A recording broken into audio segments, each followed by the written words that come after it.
How's it going, everyone? It's Mike from PC Classic Cars, back with another test drive video. Today we are in my 1968 Chevrolet Camaro.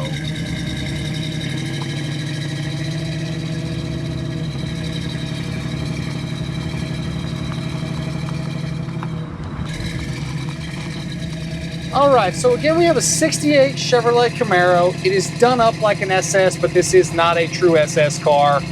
Mechanically, it has a non-original 350, runs really well, just more of a stock style 350 than anything. I've had the valve covers off and it looks like a very, very fresh motor in there. It is backed by a Power Glide 2-speed automatic transmission. And then again, back on the motor, it does have a Edelbrock aluminum intake and also an Edelbrock carburetor. With the 2-speed Power Glide, it runs well. It's not going to be an 85, 90 mile an hour car, but 65, 70, it definitely runs good. 70, you're probably starting to turn a few RPMs, but again, still a good cruising car. This one is manual steering, manual drum brakes, but both still work well. The drums are set up nice, the manual steering. Out on the open road, it's an easy car to drive. You do have a really nice set of Patriot ceramic coated headers, full dual exhaust, aftermarket mufflers, and then your full tailpipes. And as you can see, it drives like a really nice and stock Camaro. Nothing high performance.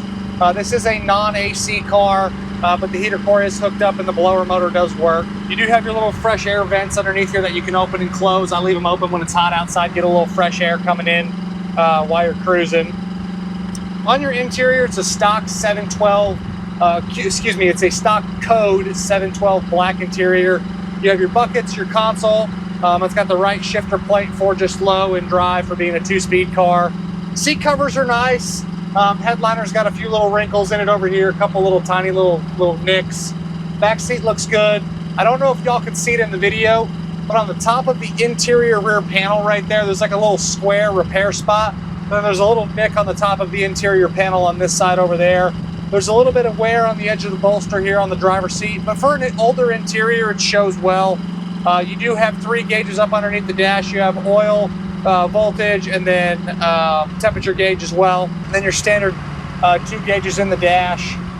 And in my virtual description video, I noted that both of the interior turn signals did not work.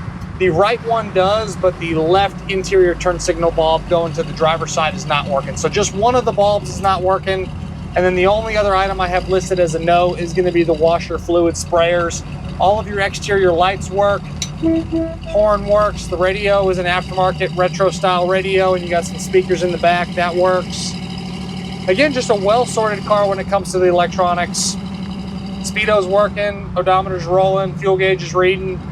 So that's really good.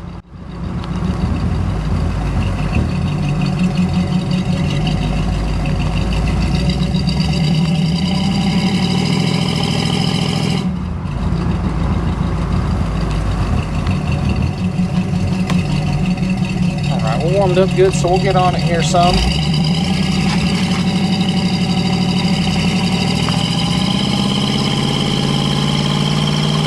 And again, not a race car by any means, but it has enough power to cruise you down the road.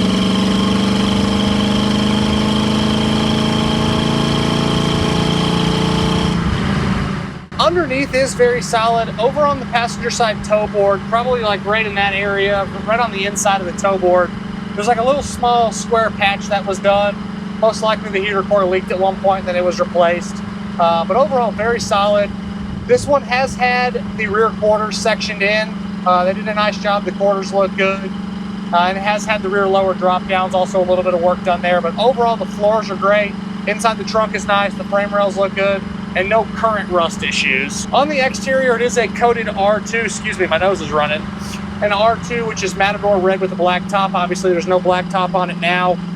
The repaint, I don't know when it was done. It's very presentable, but it's got its little nicks and imperfections. I will say the worst thing for me, it's you don't see it outside, but inside my underneath my lights, I can't talk today. You can see a little bit of a variation in the red from the tops of the fenders to the cowl hood. My guess is the cowl hood was painted at a different time than the rest of the car. It's a very slight variation, just a slight note there for you. The trim and the bumpers are a little bit older. You do have the SS emblems, which this is not an SS car. And then the one thing that I would definitely do right away is the car drives great, but the tires date coated are older, so it really needs new tires put on it. That's again part of the reason why the car's priced where it's at. It's in a very competitive price point. I very rarely get Camaros in this price point. Most of my Camaros are going to start in the mid 40s and go all the way up to the 60 range. So this one where it's priced is very, very competitive for me. Again, it needs some tires, needs a few little spots in the paint, but nothing that has to be done. You do have a little darker spot on the quarter over there. And then on the driver's side quarter here, it looks like they did like a little spot in work at some point. And there is like a little hard tape line that you can see in the right light, right on the lower portion, right below the body line on the quarter panel. Again, really a nitpicky thing. The car still presents very well. Suspension is all stock style, no issues with any of that. It drives really nice.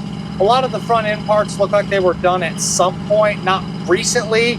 But some of the steering and some of the front suspension parts do look like they've been gone through, again, at one point. The rear end bush, there's some of the bushings in the rear that are older and kind of cracked out a little bit, but the car still drives really nice.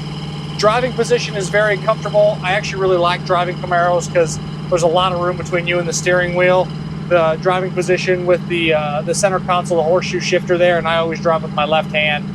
So it's a very comfortable position for me. I'm 6 foot tall, 190 pounds, and I fit in this car extremely well. Just an easy car to drive. I think that's one of the reasons why people love Camaros. It's just they're easy cars to drive. They make every single part and piece for them. You can take this car to the ends of the earth. You can do as much as you want to it or do nothing and drive it like it sits.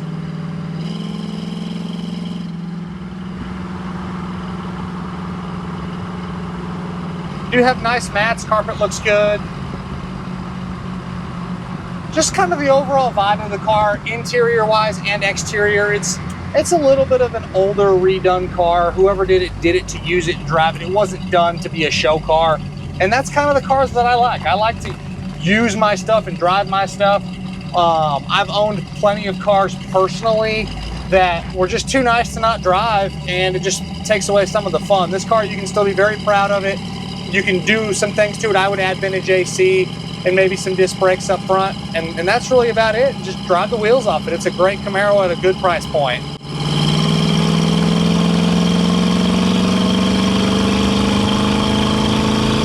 Yeah, when you get in the throttle a little bit more, that 350 pulls well. Those Patriot headers are a really expensive header. The exhaust is nice, and it is a good solid car.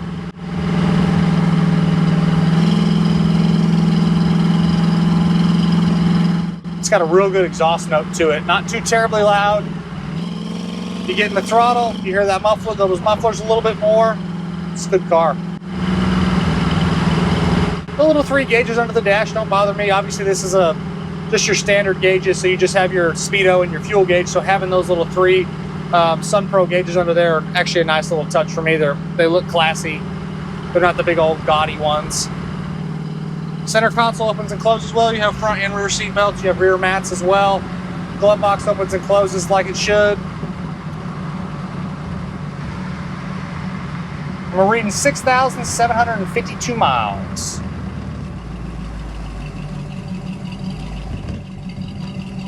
As always, I appreciate y'all stopping in to watch another one of my test drives. Make sure you check out the virtual description video along with the additional informations tab on my website. That's going to have photos of all the imperfections on the car. It's also going to have a screenshot of my Does It Work section.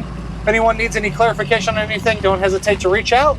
And we appreciate y'all watching these videos, and we'll see you on the next one.